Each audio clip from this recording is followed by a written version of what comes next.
Hai, teman-teman semua. Selamat datang kembali di channel saya.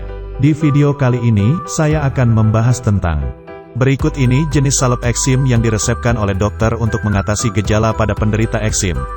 1. Salep obat antiinflamasi nonsteroid (OAINS). Salep ini dapat digunakan untuk mengatasi eksim dengan gejala ringan hingga sedang. 2. Salep kortikosteroid. 3. Salep antibakteri. 4. Salep yang mengandung tacrolimus. Masalah kulit berupa gatal-gatal, kemerahan, kering, bersisik dan pecah-pecah disebut eksim atopik. Biasanya dialami oleh balita, namun juga bisa muncul di usia dewasa. Bagian kulit yang paling umum terkena eksim adalah di tangan, lipatan siku, belakang lutut, wajah, dan kulit kepala. Penyakit yang kerap disebut dermatitis atopik ini merupakan penyakit kronis. Ada periode di mana gejala-gejalanya sangat ringan atau menghilang, dan ada periode di mana gejala kambuh dan menjadi parah. Rasa gatal akibat eksim atopik bisa mengganggu aktivitas dan kualitas hidup penderitanya. Pasalnya, bagian kulit yang gatal akan menjadi makin gatal ketika digaruk. Pada akhirnya, kemunculan rasa gatal dan menggaruk menjadi lingkaran setan yang memperparah kondisi kulit. Gatal yang tidak tertahankan bisa menyebabkan penderita terus menggaruk hingga kulitnya terluka dan terkena infeksi sekunder. Eksim atopik juga dapat mengganggu penampilan. Saat kambuh, kulit yang terkena eksim akan tampak kemerahan, kering, dan bersisik.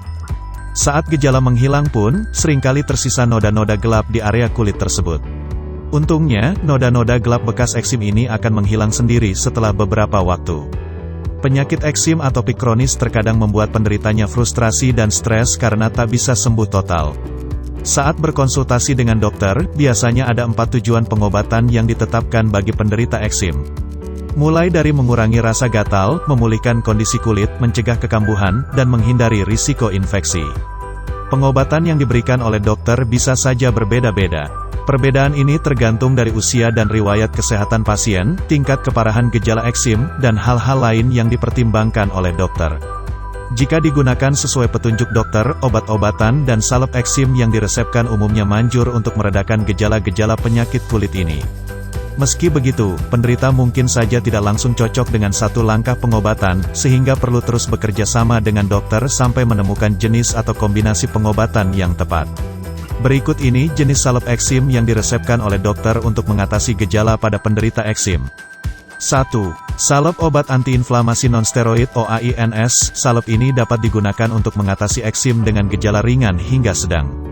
Mengoleskan antiinflamasi nonsteroid sebanyak 2 kali sehari pada area kulit yang terkena eksim tergolong efektif dalam mengatasi peradangan sekaligus memulihkan kondisi kulit sampai kembali normal. 2. Salep kortikosteroid. Salep ini mengandung hidrokortison yang bertujuan meredakan gatal-gatal serta mengurangi peradangan. Kadar bahan aktif dalam salep ada yang rendah sampai tinggi. Salep eksim dengan kandungan kortikosteroid yang rendah biasanya dijual bebas dan bisa digunakan untuk mengatasi eksim ringan. Tetapi salep dengan kandungan kortikosteroid tinggi hanya bisa didapatkan dengan resep dokter. 3. Salep antibakteri. Menggaruk-garuk kulit yang gatal karena eksim bisa menyebabkan luka dan infeksi bakteri. Salep antibakteri yang mengandung antibiotik kemudian diresepkan untuk mengatasi infeksi kulit karena bakteri yang masuk pada luka tersebut. 4. Salep yang mengandung tacrolimus. Salep ini digunakan pada penderita eksim dengan gejala sedang hingga parah. Penggunaannya harus dengan resep dokter karena ada efek samping berupa meningkatnya risiko kanker kulit. Selain salep eksim, dokter juga bisa meresepkan obat-obatan oral, minum, dan suntik bagi penderita eksim yang parah atau penderita dengan gejala yang tidak membaik setelah diobati secara topikal oles. Apapun jenis pengobatan yang Anda pilih untuk mengatasi eksim dan gejalanya, Anda sebaiknya konsultasi dengan dokter terlebih dulu. Penderita juga bisa melakukan pencegahan kambuhnya eksim dengan menjaga kelembapan kulit, mengenali faktor pencetus gejala eksim, dan sebisa mungkin menghindarinya. Terima kasih telah menonton video saya. Untuk konsultasi dan pemesanan obat bisa menghubungi nomor di kolom deskripsi. Salam obat herbal The Nature Indonesia.